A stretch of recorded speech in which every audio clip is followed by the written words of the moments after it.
Ο γιος του Γιώργου Γκρου, ξαδερφούλα μου Μαρία Αναματερού που θα πει κάποια τραγούδια. Ο θεολόγος του Γελής.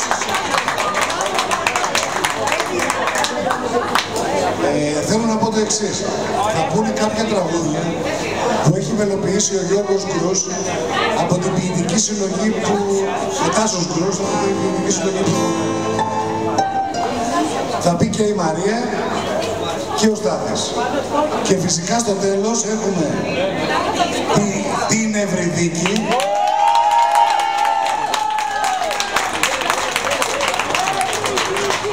η οποία τη βλέπω εκεί στη γωνιά για από το δωμάτι και θα δώσει τα ρέστα της. Λοιπόν, ευχαριστώ πάρα πολύ. Αγαπώ πάρα πολύ τον Δημήτρη Μανούρη για αυτό που είναι, αυτός και όλη του οικογένεια.